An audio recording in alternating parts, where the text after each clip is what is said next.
Ambassador Jin Su-min walked through the massive doors of the Galactic Council chambers. Her footsteps echoed in the huge room. Around her, representatives from dozens of alien species sat in floating seats. The air smelled strange, filled with different gases that each species needed to breathe. Jin had been Earth's representative for 5 years.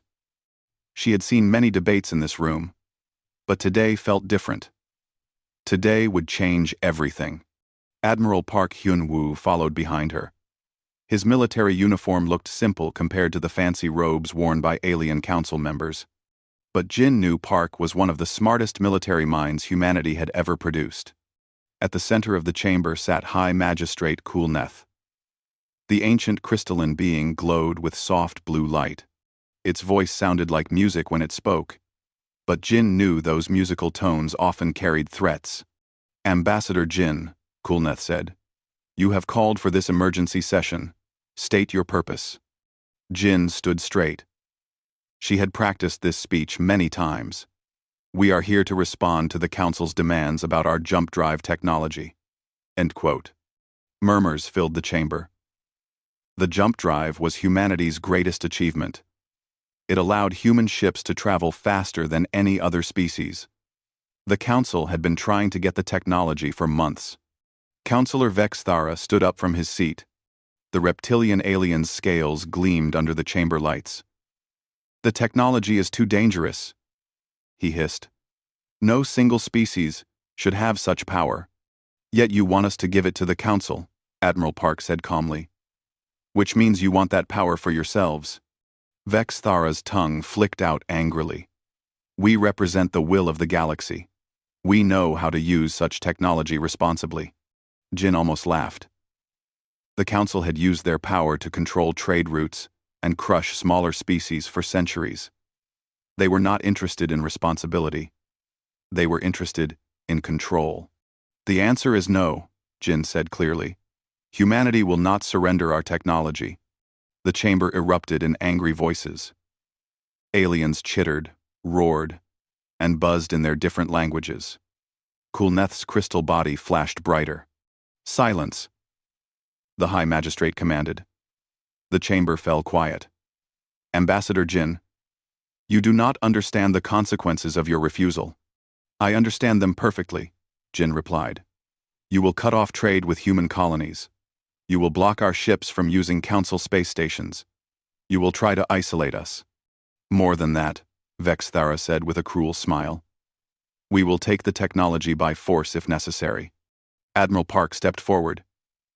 His hand moved to his communicator, but he did not touch it yet. That would be unwise. Kulneth's light grew brighter.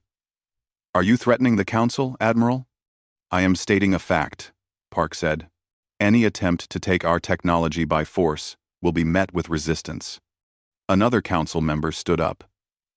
This one looked like a giant insect with 4 arms. "You are one species against thousands. You cannot win such a fight." Jin looked around the chamber. She saw fear in some alien faces, fear of human technology, fear of human independence. But she also saw something else in a few faces: respect. Some species were tired of Council control too. "We did not come here to fight," Jin said. "We came here to deliver a message." She pulled out a small device and activated it. A hologram appeared in the center of the chamber. The words were written in dozens of languages. "By the authority granted to me by the Earth government and human colonies," Jin read aloud, "I hereby formally withdraw humanity from the Galactic Council. All treaties, trade agreements, and diplomatic relations are terminated immediately." The chamber exploded in chaos. Aliens jumped from their seats. Some roared in anger. Others chittered nervously. A few species looked pleased. Vex Thara pointed at Jin with a clawed finger. "You cannot do this. No species has ever left the Council." "We just did," Admiral Park said. Kulneth's crystal body pulsed with angry light. "Security! Detain the human delegation." Armed guards began moving toward Jin and Park. The guards came from different species, but they all carried energy weapons. Jin counted 12 of them. Too many to fight. Admiral Park finally touched his communicator. "Execute Phoenix Protocol," he said quietly. "What are you doing?" Vexthera demanded. "Leaving," Park said with a smile. Alarms began blaring throughout the station. Red lights flashed. A voice spoke over the communication system in the common galactic language. "Unknown ships detected. Multiple jump signatures. Station defenses are not responding." Through the chamber's windows, Jin saw flashes of light. Human ships appeared around the station. Not just a few ships. An entire fleet. They had been waiting in jump space, invisible to Council sensors. The Council security guards stopped moving. They looked confused and scared. Their weapons were powerful, but they would not help against a fleet of warships. "Impossible," Kulnith whispered. "Our sensors detected nothing." "Kulnith. Human technology," Admiral Park explained. "We have been improving more than just our jump drives." The lead human ship sent a message to the station. Captain Kim Dong-Su's face appeared on the main screen. "This is the UES Defiance. We are here to extract Ambassador Jin and Admiral Park. Any interference will be considered an act of war."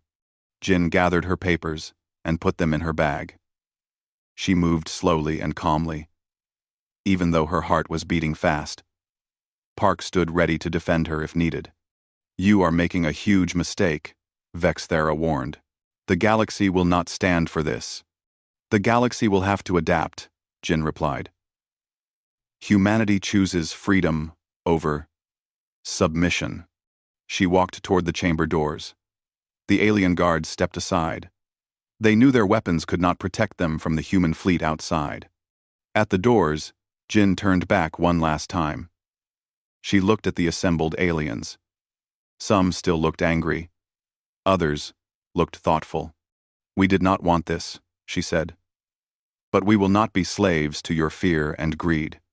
Any species that wishes peaceful relations with humanity will find us ready to talk.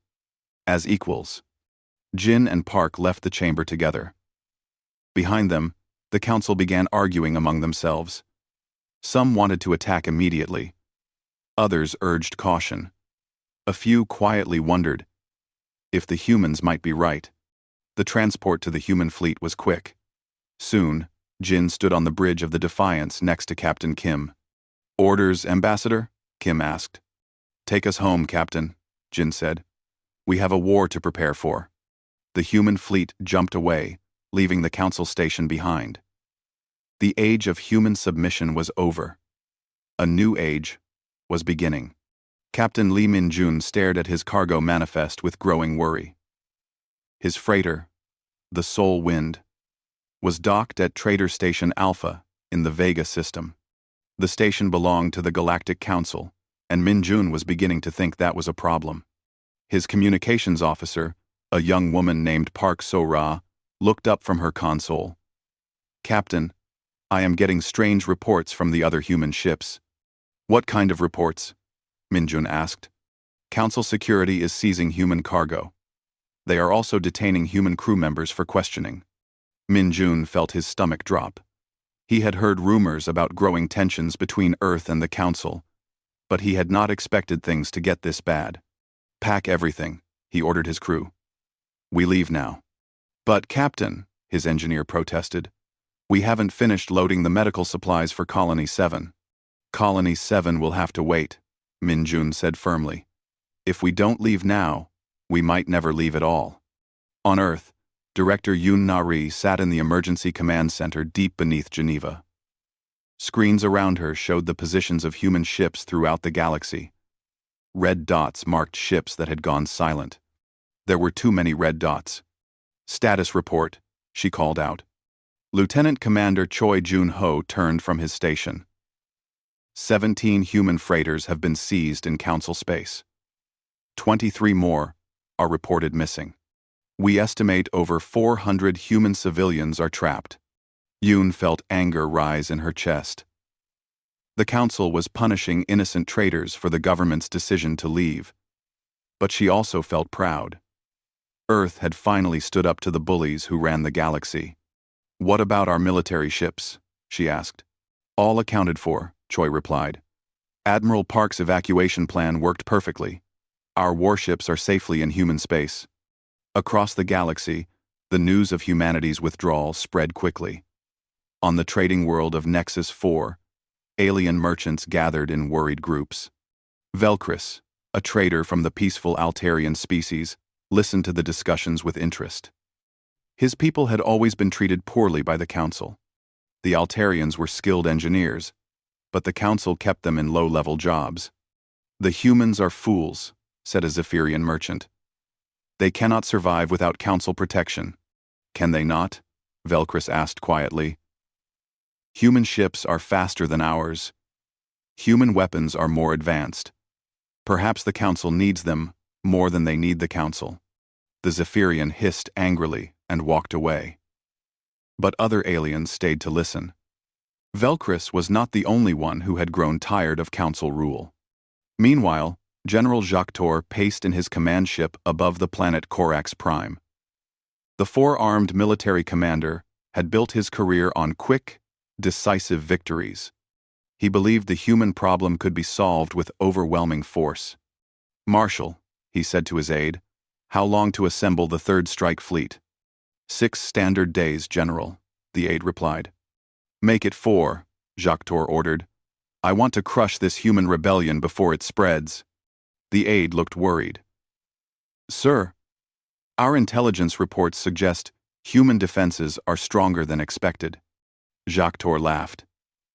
It sounded like rocks grinding together. They are a single species. We represent thousands. Numbers will win this war. Back on Earth, the government worked around the clock. President Lim Jae-won met with his cabinet every few hours. The situation was changing rapidly. Economic report, the president said. Finance Minister Han Mi-young looked tired. Trade with Council species provided 30% of our economy. We will face shortages of rare minerals and exotic matter. Military status? Defense Minister Shin Woo-jin was more positive. Our fleets are ready. New weapons production is ahead of schedule. Dr. Kim's research team has completed the shield upgrades. President Lim nodded. What about our colonies? All 17 human colonies have declared support for the withdrawal, Admiral Park reported via hologram from the fleet. Colonists are preparing for possible attacks. The president stood and walked to the window. Outside, he could see the lights of the city. Somewhere out there, families were worried about relatives trapped in Council space. But he also saw determination in the people's faces. Humanity had made its choice. On Trader Station Alpha, Captain Lee Min-jun made his final preparations. He had managed to contact several other human captains. Together, they formed a small convoy of 6 ships. This is risky, Captain Wong from the freight hauler New Shanghai said over the comm. Council patrol ships guard all the jump points. Staying here is riskier, Min-jun replied. At least in space we have a chance to run. The convoy launched quietly during the station's night cycle. Min-jun hoped the Council guards would not notice 6 small ships among all the traffic. They were wrong. Human ships, halt immediately, came the command from a Council patrol craft. Return to the station for inspection. Min-jun looked at his crew. Park So-ra was scared but determined. His engineer, an older man named Kim Sung-ho, just shrugged. Your call, Captain, Kim said. All ships, Min-jun announced on the convoy frequency. Execute emergency jump. Now. The human ships vanished in flashes of light, leaving the Council patrol behind. It would take the aliens time to calculate where the humans had gone. By then, the convoy would be far away. Unfortunately, other human ships were not so lucky. On the mining station Kepler 442b, Council forces arrested every human worker. Families were separated. Children cried for parents they might never see again. But for every human ship captured, 2 more escaped. And with each escape, more alien species began to question the Council's actions. On the water world, Aquatica, the dolphin-like cetaceans held secret meetings. They had been Council members for centuries. But they had never been treated as equals. The humans showed courage. Their leader, pod singer Aquilin, said in their musical language, "Perhaps courage is what we need too." Similar conversations happened on dozens of worlds. The Silvani tree people remembered when the council had stolen their forest worlds. The crystalline prismatics recalled laws that kept them from developing their technology. General Jacques Tour did not know about these growing problems. He was focused on military action. His fleet was almost ready. Soon, he would show the galaxy what happened to species that defied the council. But Admiral Park was also preparing. Human shipyards worked constantly, building new vessels with improved technology. Volunteers signed up faster than the military could train them. Director Yoon received hourly reports about human civilians escaping council space. Each successful evacuation made her smile. But she also received reports about those who did not make it. Those reports made her angry. "How many of our people are still trapped?" she asked. "Best estimate is around 200, Lieutenant Commander Choi replied. "But that number keeps changing as more escape." Yoon made a decision. "Send word to Admiral Park. I want rescue missions planned for every known human prisoner location." "Ma'am, that would require entering council space. It could be seen as an act of war. After the Cassas." "Ma'am." "Boss. After the Cassas." Yoon smiled grimly. "The council seized our civilians first. We are just responding in kind." As night fell on Earth, humans around the world watched the news. Reports came in constantly. Council fleets were moving. Human ships were running. Alien species were choosing sides. The galaxy was changing. The old order was cracking. And at the center of it all, humanity stood alone, but unafraid. Ambassador Jin Soo-min, now back on Earth, prepared her next speech. It would be broadcast to every human colony and transmitted to alien worlds where people still believed in freedom. The message was simple. Humanity would not bow to tyranny. They would fight for their independence. And they would help any species that wanted to join them. The Council had expected humanity to beg for forgiveness. Instead, they had started a revolution. Dr. Kim Tae-hyung worked through his third straight day without sleep. His laboratory beneath Seoul hummed with activity.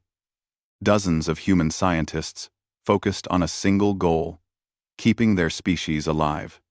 "Doctor, the particle field generators are ready for testing," his assistant, Lee Hae-jin, reported. Kim rubbed his tired eyes. "Initialize the test sequence. If this works, our ships will have shields stronger than anything the Council has ever seen." The test chamber filled with energy. A small model ship appeared on the screen, surrounded by a glowing barrier. Kim fired a simulated weapon at it. The barrier held firm. "Excellent," Kim said with satisfaction. "Begin production immediately." Meanwhile, Captain Choi So-young crept through the ventilation system of Council Supply Base Omega-7. Her black suit made her nearly invisible in the darkness. Behind her, 3 other human Special Forces soldiers moved like shadows. "Target is 200 meters ahead," whispered Sergeant Park Jin-woo through their secure comm system. Choi nodded. Their mission was simple but dangerous. Destroy the base's main computer and escape. The base supplied 3 Council fleets with ammunition and fuel. Without it, those fleets would be stranded. They reached the computer room without being detected.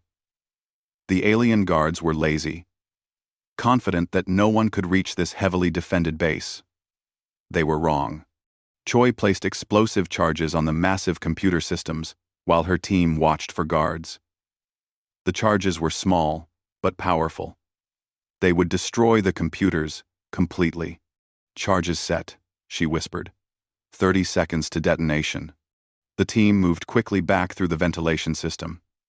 Behind them, the charges exploded silently.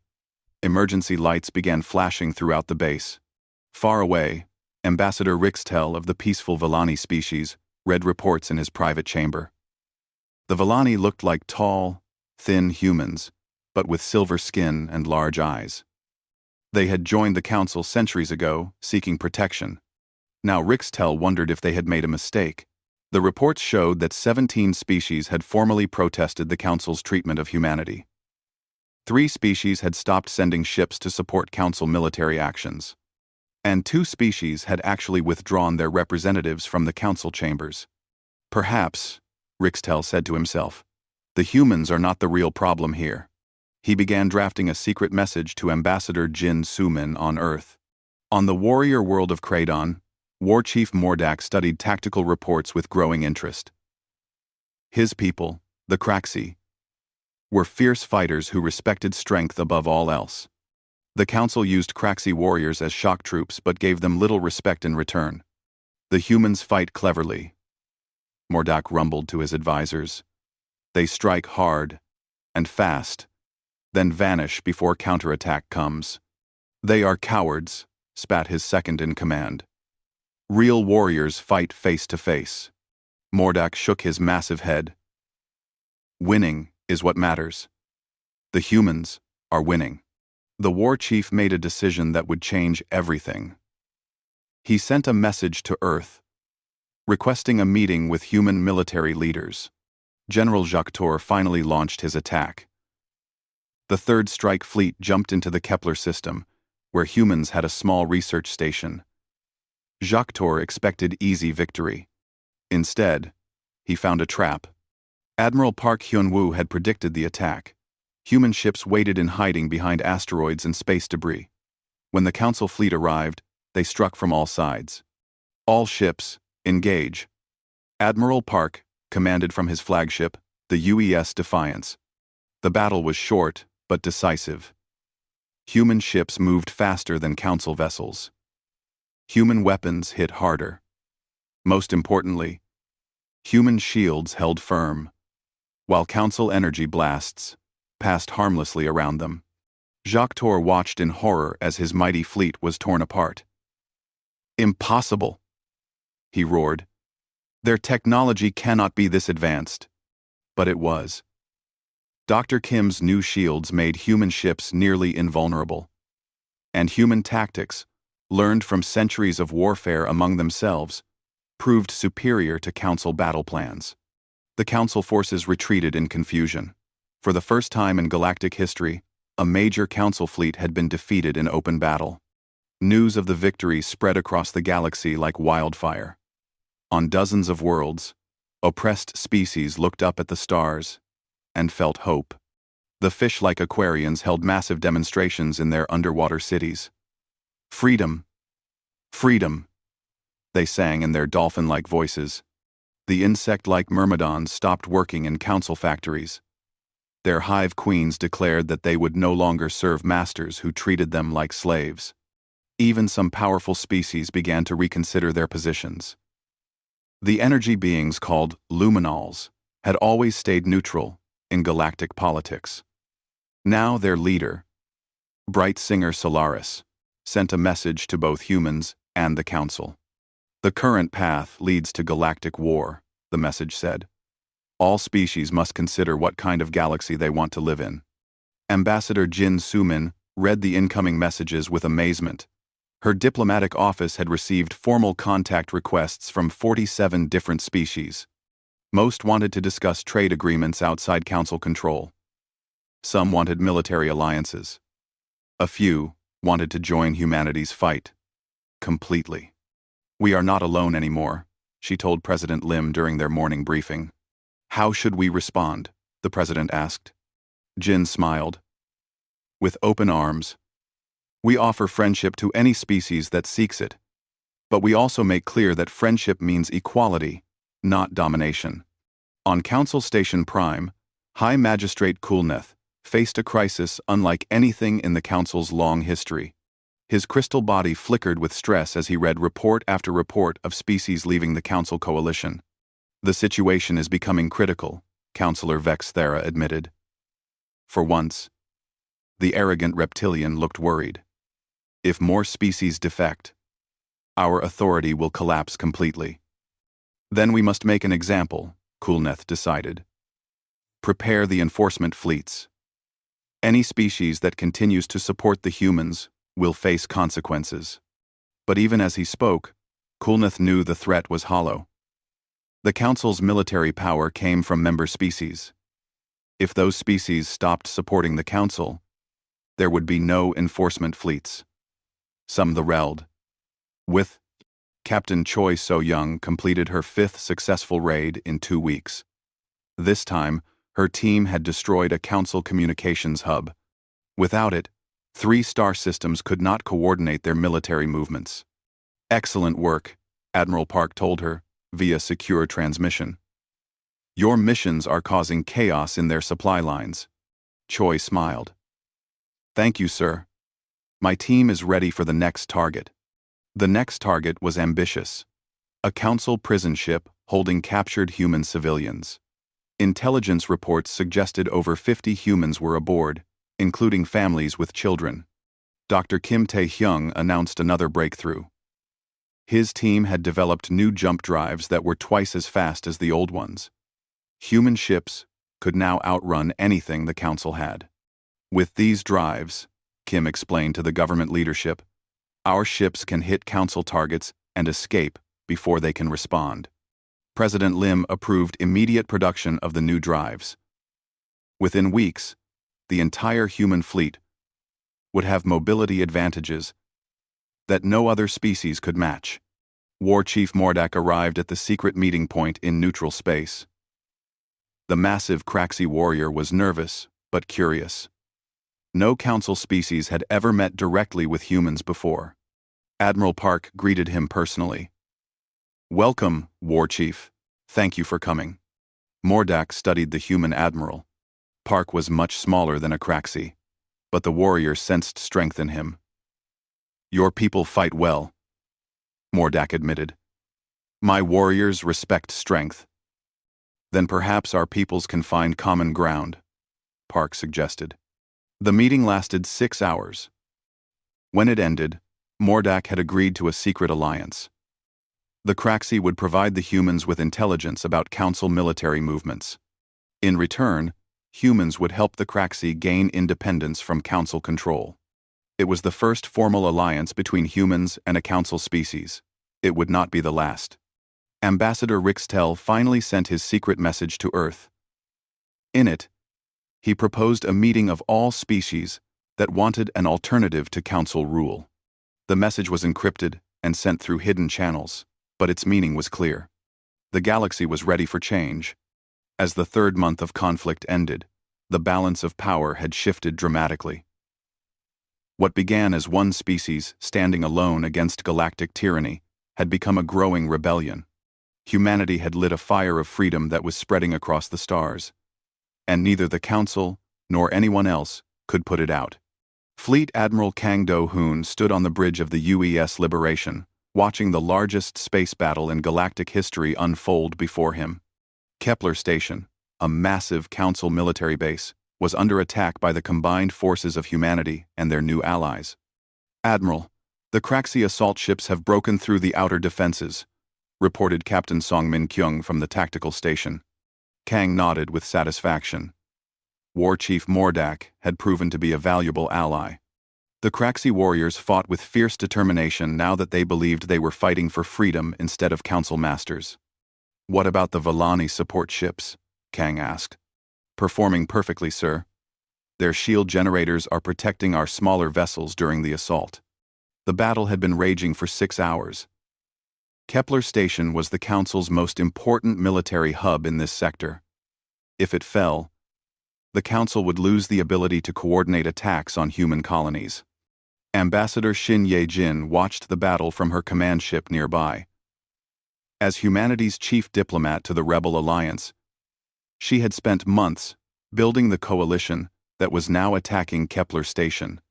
The alliance included 12 species that had formally left the Council. Another 15 species provided secret support. Even some Council loyalists were beginning to question their leadership's decisions. Ambassador, her communications officer said, we are receiving surrender signals from 3 Council ships. Shin smiled. Accept their surrender. Make sure they understand they will be treated fairly according to galactic law. That was important. Unlike the Council, which often mistreated prisoners, the human-led alliance followed strict rules about the treatment of captured enemies. This policy was winning them support among species that feared Council brutality.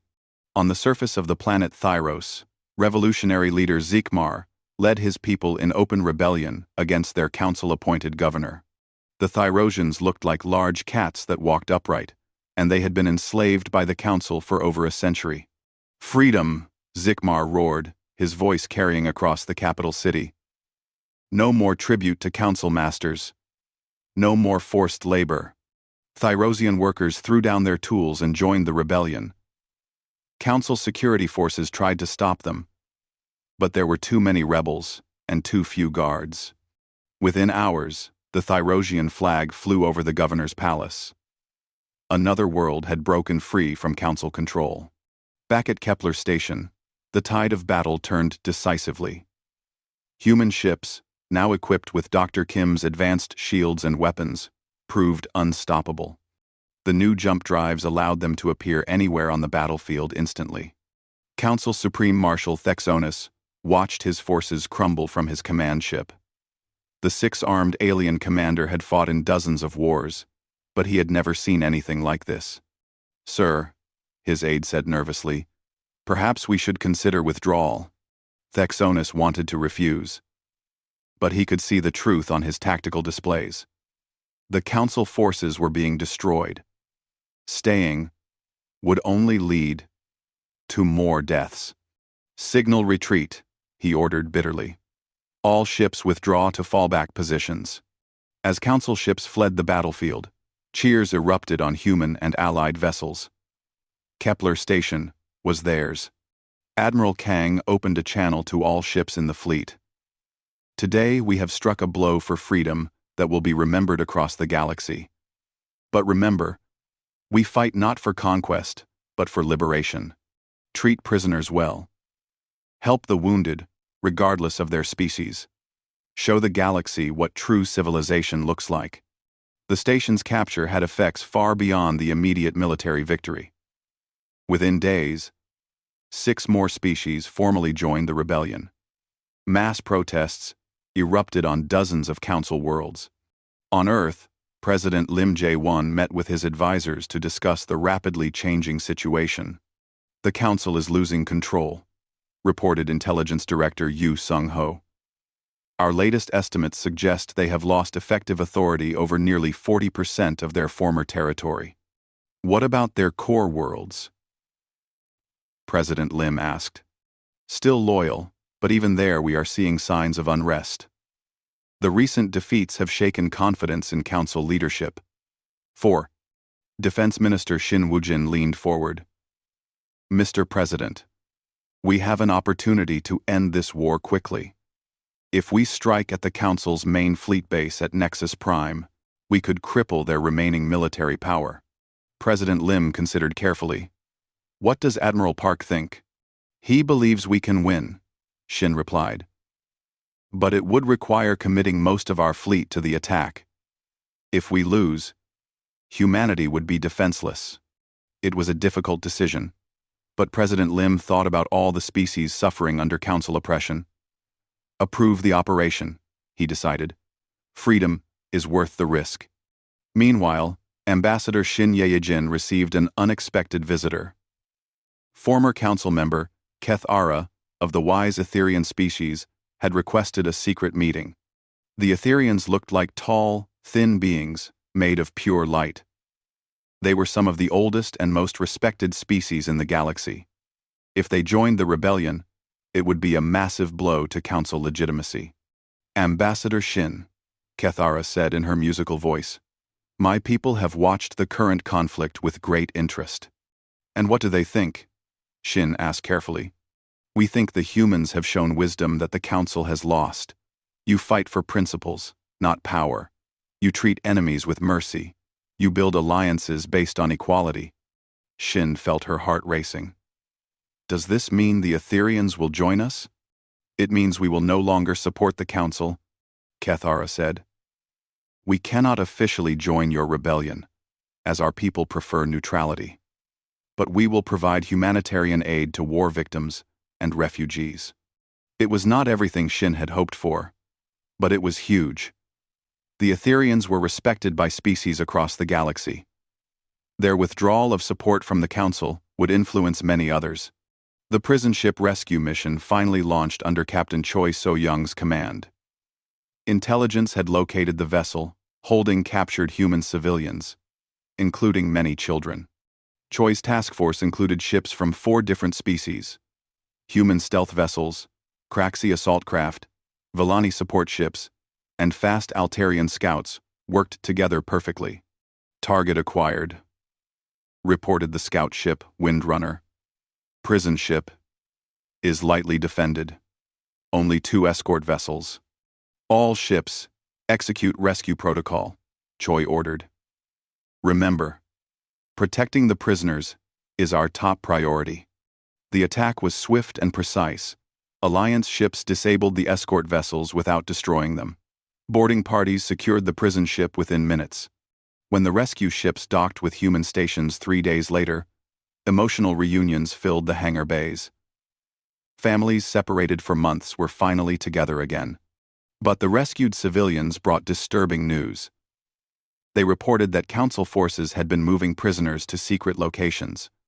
Hundreds of humans and allied species civilians were still missing. We will find them, Captain Choi promised the families. Every single one of them. As the 4th month of war ended, the galaxy looked very different. The Council controlled less than half of their former territory. Dozens of species had joined the human-led alliance, or declared independence. On the trading world of Commerce Central, alien merchants openly discussed which side would win the war. Most now believed the alliance would triumph. The humans fight for something greater than themselves, observed a Zephyrian trader who had switched sides. The Council fights only to keep power. History shows which motivation wins in the end. High Magistrate Kulneth called an emergency session of the remaining Council members. Only 47 species still attended, compared to over 200 before the war began.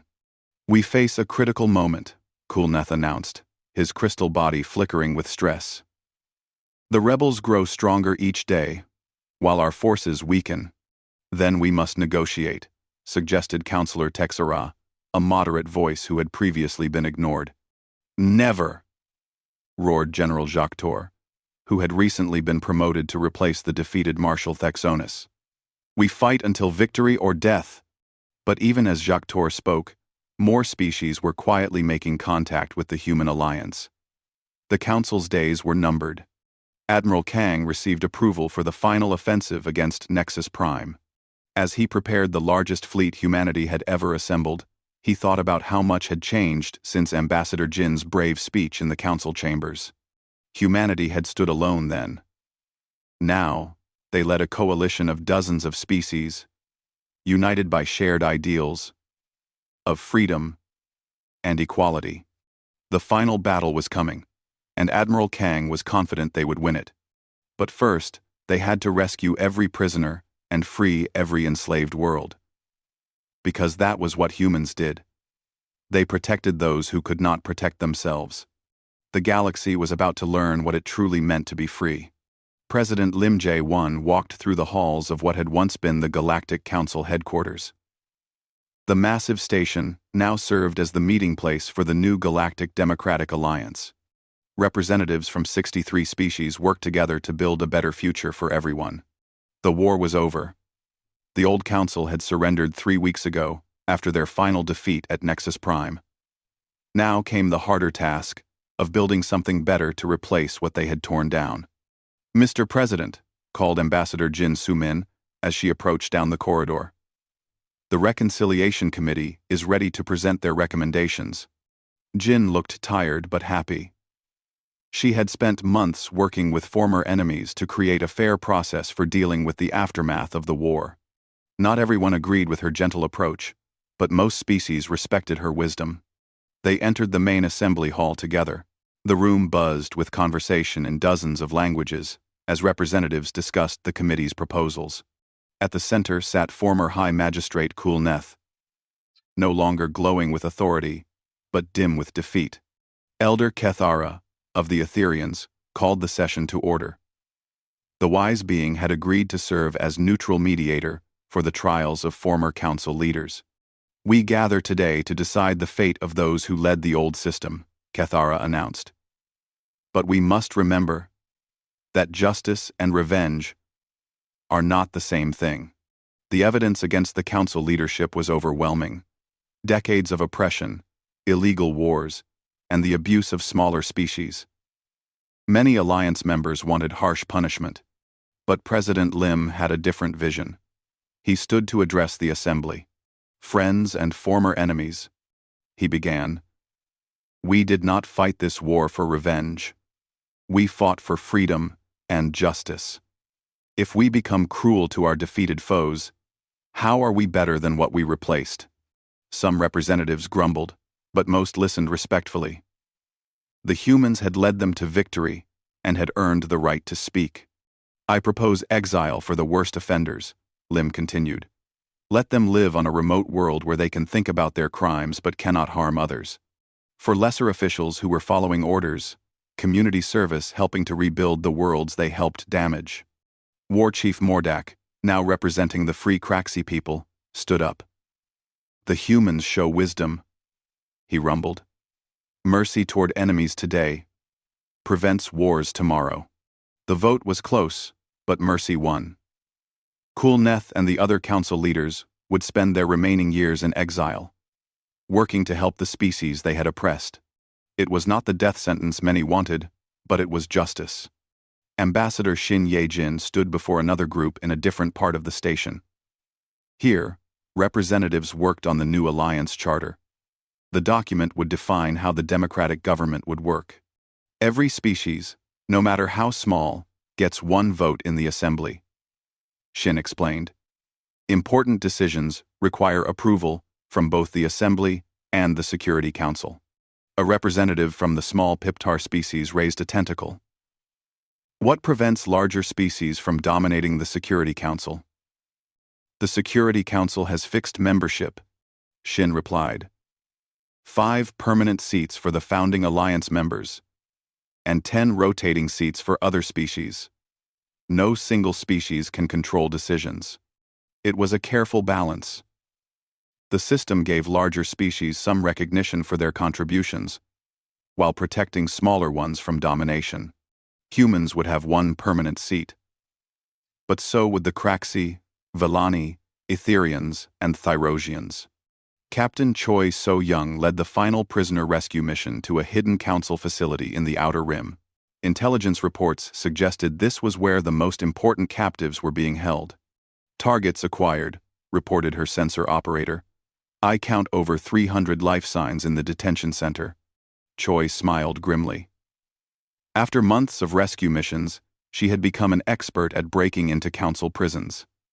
This would be her last such mission, and she intended to make it perfect. The assault went smoothly. Council guards surrendered quickly when they realized they were outnumbered and outgunned. Within an hour, Choi's teams had freed every prisoner.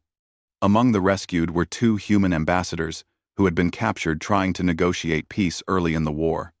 There were also civilians from a dozen different species, including some from worlds that had remained loyal to the Council. "We treat all prisoners equally," Choi told her teams as they prepared medical care for the rescued civilians. "Our principles don't change based on politics." Dr. Kim Tae-young presented his final wartime innovation to the new alliance leadership. The technology could revolutionize space travel for every species. "The unified drive system allows any ship to use our jump technology," Kim explained. "But more importantly, it includes safety protocols that prevent the technology from being used as a weapon." This was crucial.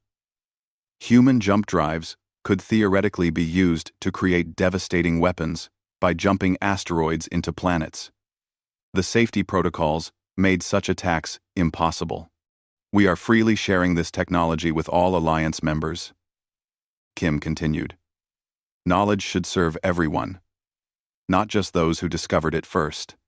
The announcement drew amazed murmurs from alien representatives. Most species guarded their technology jealously. The human approach of open sharing was revolutionary. Meanwhile, on dozens of former council worlds, new governments were forming.